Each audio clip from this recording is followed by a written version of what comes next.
नमस्कार। तो कैसे हैं आप लोग? बढ़िया।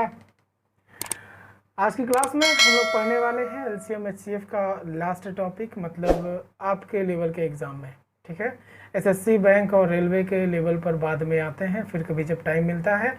अभी जल्दी से जल्दी जो एग्ज़ाम 5 जुलाई को होने वाला है या जुलाई में होने वाले हैं, उन पर बेस्ड सभी टॉपिक को क्लियर करते हैं। कुछ हो चुके हैं एलसीएम एचसीएफ के। अगर आप इस टॉपिक पर हैं और इसके पहले वाली छूटी हैं तो मेरी वीडियो मेरे चैनल के प्लेलिस्ट में जाइएगा और फिर से पूरी वीडियो देख लीजिएगा।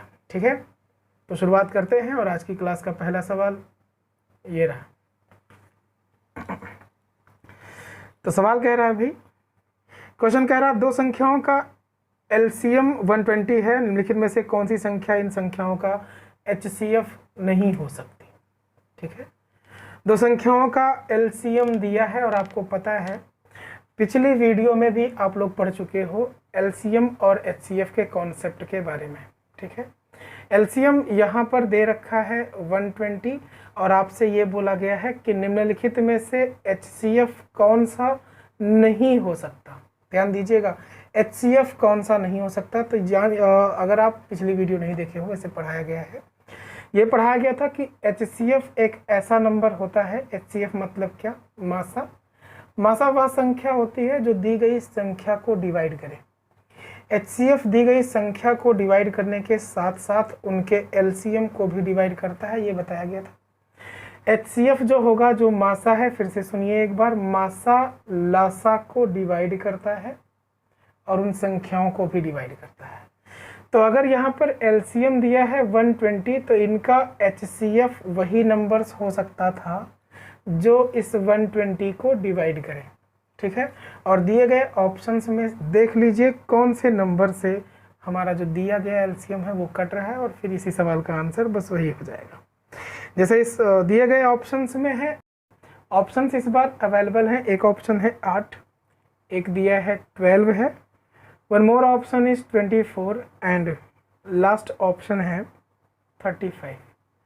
तो आप मेरे को बताओ, सवाल ने कहा है कौन सा मासा नहीं हो सकता। भाई एचसीएफ वही नहीं हो सकता ना जो इन दिए गए नंबर से इसको काट ना पाए। 8 से 120 डिवाइड है तो 8 इनका एचसीएफ हो सकता है। 12 एचसीएफ हो सकता है क्योंकि 120 डिविजिबल है। ऐसे ही 24 एचसीएफ हो सकता है क्योंकि 120 डिविजिबल है। 35 एचसीएफ नहीं हो सकता उन दोनों नंबर्स का, क्योंकि इस 35 से हमारा एलसीएम जो था 120 वो डिविजिबल कंप्लीटली नहीं था। आपको इतनी बात समझ में आ रही भाई? इतनी बात समझ में आ रही तो समझ लो ये वाला कॉन्सेप्ट क्लियर है। और इसी सेम कॉन्सेप्ट पर बेस्ड अगले सवाल पर आते हैं, और अगला सवाल ये रहा, करके देखिए। ठीक है, इस बार क्वेश्चन कह रहा है भाई, क्वेश्चन कह रहा दो ऐसी संख्याओं के कितने जोड़े होंगे जिनका एचसीएफ 16 और एलसीएम 136 हो। बहुत ही खूबसूरत सवाल है। एचसीएफ हो 16 और एलसीएम हो 136। आप मेरे को बताओ एचसीएफ मतलब क्या होता है भाई? यहाँ एक सवाल तो हो ही गया। एचसीएफ होता क्या है? एचसीएफ दिया है 16 एंड देयर एलसीएम इज 136। मासा 16 है, लासा 136 है। ऐसी कितनी संख्याएं पॉसिबल हैं बताइए। अब सुनो, वही कॉन्सेप्ट जो अभी थोड़ी देर पहले पढ़ रहे थे, सेम उसी कॉन्सेप्ट पर बेस्ड ये भी है। एचसीएफ से सवाल था कि एलसीएम डिवाइड होना चाहिए था। ठीक है, यहाँ एचसीएफ है 16, क्या 16 से 136 डिविजिबल है? जब आप 16 का गुना करोगे 8 से तो मिलेगा 144। अरे 16 के टेबल में आता है 16 8 144। 136 डिविजिबल नहीं है, और अगर डिविजिबल नहीं है तो कोई भी संख्याएं ऐसी पॉसिबल नहीं थी जिनका एचसीएफ 16 हो जाए और एलसीएम 136 हो जाए। मतलब ये सवाल में ऐसे एक भी जोड़े पॉसिबल नहीं है जिनका एचसीएफ 16 हो जाए और एलसीएम 136 हो जाए। मतलब इस सवाल का जो आंसर था हमारा, वो आंसर होगा option number last, D option, कोई नहीं। क्या इतनी बात क्लियर है? क्लियर है तो अगले सवाल पर चलते हैं। अगले सवाल पर चलते हैं, और अगला सवाल ये है। 306 तथा 657 का मासा 9 है, लासा कितना होगा? सवाल इस बार कह रहा 306 एंड 657 का एचसीएफ 9 है, एलसीएम बताना है। अरे ये सारे सवाल आपको करना आता है, ठीक है। ये बीच में पता नहीं कहाँ से आ गए, लेकिन सुनिए, ये करना आपको आता है, आप पहले भी पढ़ चुके हो पिछली भी क्लास में, है ना। एलसीएम एलसीएफ की जितनी वीडियोस हुई हैं उसमें बताया गया था कि जब भी कभी आप कोई दो नंबर्स हों, उनमें से फर्स्ट नंबर और सेकंड नंबर, मतलब दोनों नंबर्स का अगर आप प्रोडक्ट लेते हो तो दोनों नंबर्स का प्रोडक्ट हमेशा बराबर होता है उनके एचसीएफ और उनके एलसीएम के प्रोडक्ट के बराबर, ये हमेशा होता है। ये आप पढ़ चुके हो। दो संख्याओं का मासा गुणे लासा बराबर क्या होता है, पहली संख्या गुणे दूसरी संख्या। यहाँ पर दे रखा है, आपको सवाल ने बोला है दोनों नंबर्स दे रखे हैं, दोनों नंबर्स आपको यहाँ मिल गए। क्या क्या मिल गया जरा बताना। आपको दोनों नंबर्स में से मिला है, एक नंबर है 306, सेकेंड इज 657, जबकि उनका एचसीएफ है 9 और आपसे बोला है कि उनका एलसीएम बताना है, तो बता नहीं सकते, डिवाइड कर लेंगे, काट देंगे, आंसर मिल जाएगा, ठीक है। जिससे 9 से जो डिवाइड हो रहा है उसको काट देंगे, 9 से 9 सत्ते 63, बचेगा 2, 9 3 27, इन दोनों का प्रोडक्ट ले लेना, आंसर मिलेगा। अब प्रोडक्ट अगर लेना है तो आप एक काम करो, यहाँ देखना जरा, 6 3 18 मतलब यूनिट डिजिट होना चाहिए 8। जिस भी ऑप्शंस का यूनिट डिजिट 8 होगा वो सही है। ऑप्शन 2 पॉसिबल हो सकते थे, पहला और दूसरा, ठीक है, पहला और दूसरा। तो जब कभी भी ऐसा सवाल आए यूनिट डिजिट से मैच ना करे तो गुणा कर लेंगे पूरा। कर लोगे ना, कर लोगे, बड़ा इजी है, ठीक है। करके दिखाएं क्या, ये 6 3 18, एक बचेगा, 6 7 42 और 1 43, 38 हो गया, बचेगा कितना, 4।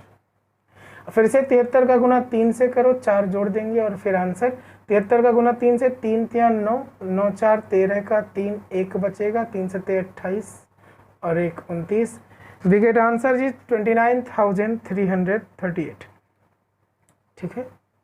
कुछ गलत है ना, ना ना, 3 7 21 था ये, ठीक ना, 3 7 21 और 1 22, 22,338, ऑप्शन नंबर फर्स्ट।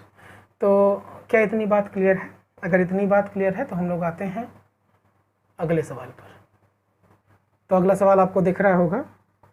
क्वेश्चन है, दो संख्याओं का मासा और लासा 12 तथा 72 है, उन दोनों का योगफल 60 है, तो निम्नलिखित में से छोटी संख्या कौन सी हो सकती है? ऐसे 4 ऑप्शंस दिए हैं। तो जब आप इस सवाल को लगाओगे बेसिक कॉन्सेप्ट से, वैसे मैं बेसिक से करके दिखाई दे रहा, टाइम लगेगा, ठीक है, लेकिन उसके लिए अप्रोच अपनाइए आप जल्दी से जल्दी लगाने की, बहुत जल्दी लगाने। अगर जल्दी से जल्दी लगाना है तो आप पिछले वीडियोस देखिएगा, पूरा कॉन्सेप्ट क्लियर होगा तभी लगा पाओगे। फिलहाल हम लोग आते हैं इस सवाल पर कि जल्दी से जल्दी अगर करना हो तो ऐसे सवालों को कैसे करेंगे। यहाँ क्वेश्चन दे रखा है, 2 नंबर्स हैं और दोनों का एचसीएफ है 12 एंड एलसीएम है 72, दोनों का योगफल है 60। आप मेरे को बताओ, अगर हम मान लेते हैं उनमें से एक संख्या को x, यहाँ लिख देते हैं, एक संख्या को x मान ले और सेकंड को मान लेते हैं y, तो क्वेश्चन कह रहा है कि इन दोनों का जो योगफल है वो कितना है भाई, 60। ये क्वेश्चन ने बोला। 2 नंबर्स हैं, एक को x एक को y मान लेते तो दोनों 60 हो जाते, लेकिन आप बताओ अगर 60 ही है, हम कह दें कि एक नंबर ये ना माने, है ना, हम ये मान लें कि अगर एक नंबर x होगा तो दूसरा क्या 60 माइनस x होगा कि नहीं? अरे 60 से एक x घटा दो, उतना ही होगा। तो सवाल ने कहा है कि इन दोनों का जो प्रोडक्ट है ना, ये नहीं कहा, सवाल ने कहा इन दोनों का मासा 12 है, एलसीएम 72 है। तो आप जानते हो, थोड़ी देर पहले सीखे हो कि अगर हम पहली संख्या में गुणा का करेंगे दूसरी संख्या का तो हमें लासा और मासा का प्रोडक्ट मिलता है, मतलब एचसीएफ जो 12 दिया है और एलसीएम जो 72 दिया है, ठीक है। इसके बाद कैलकुलेट कर लेंगे, 12 दूना 24 और 12 सत्ते 84 और 2 86। यहाँ अगर प्रोडक्ट लोगे तो हो जाएगा 60x और ये हो जाएगा -x²। ये रिजल्ट आपको मिला। अब आप जब इसको सॉल्व करोगे, सॉल्व करने पर ये देखो x² था, यहाँ से माइनस कॉमन लो तो इसके साथ में माइनस लगेगा, पक्षांतर करोगे ये रिजल्ट हो जाएगा माइनस में, लेकिन जब माइनस कॉमन था तो ये हो जाएगा प्लस में 864। अब आप मेरे को बताओ, कोई 2 नंबर ऐसे लेने हैं जिनको जोड़ा जाए तो हो जाए 60, बट प्रोडक्ट उनका 864 है। तो जब जल्दी से जल्दी करोगे तो पता चलेगा कि यहाँ x² -36 होगा, क्योंकि 36 और 24, जब आप इन 36 और 24 का गुणा करोगे तो 864 आएगा और जोड़ने पर 60। ठीक है, बट आप इस तरीके से लगाओगे जिस तरीके से लगा रहा मैं, टाइम लगेगा। फिलहाल बेसिक है तो लिख लीजिएगा, कॉन्सेप्ट समझ लीजिएगा। यहाँ पर अगर हम x कॉमन लेते हैं तो हमें मिलेगा x माइनस 36।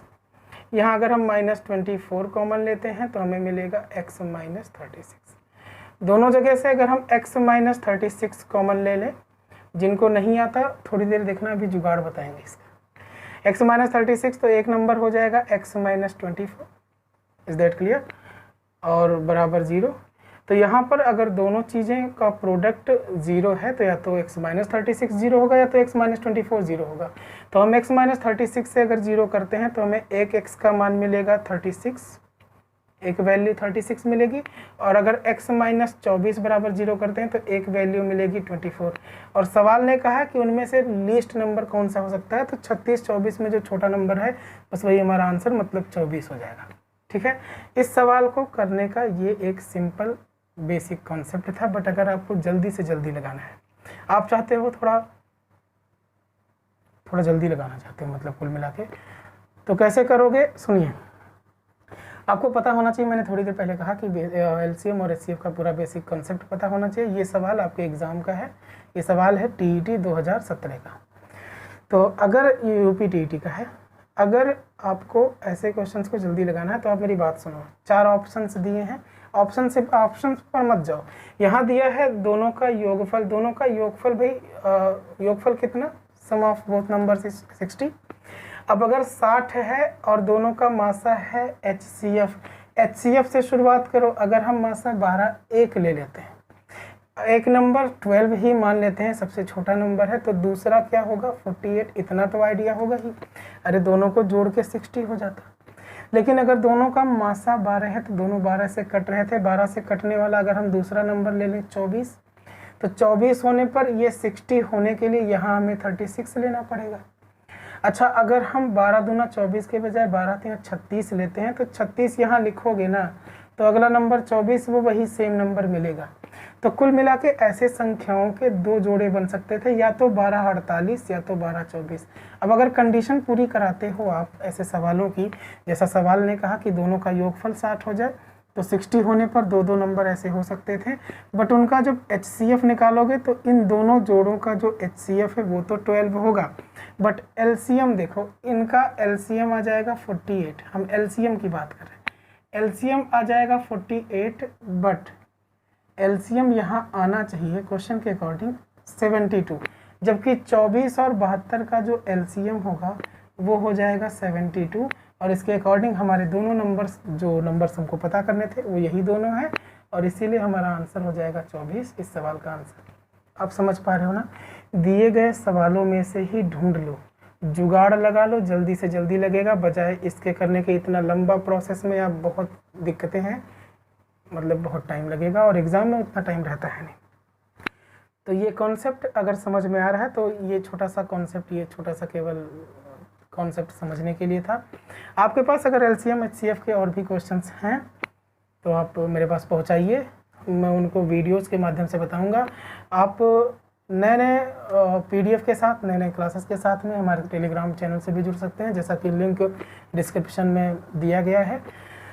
फेसबुक पे आप टारगेट लेखपाल एंड UPSI नाम से सर्च करके फेसबुक पेज से जुड़िए, वहाँ पर अपने क्वेश्चंस पोस्ट कर सकते हैं, जिनको मैं खुद रीड करता हूँ, मैं खुद उसके आंसर्स दूंगा। और अगर व्हाट्सएप पर कोई सजेशन देना चाहें, कोई आइडियाज़ आपके पास नए हैं, तो भी डिस्क्रिप्शन में मेरा नंबर है, व्हाट्सएप नंबर, आप कांटेक्ट कर सकते हैं। ठीक है, फिलहाल अपना प्यार बनाए रखिए, और अगर ये वीडियोज़ पसंद आती है तो अपने यार दोस्तों तक पहुँचाइए, थोड़ा सा अपना प्यार और दिलाइए। और आज की क्लास यहीं तक रखते हैं, मिलते हैं अगली क्लास में, और तब तक के लिए नमस्कार।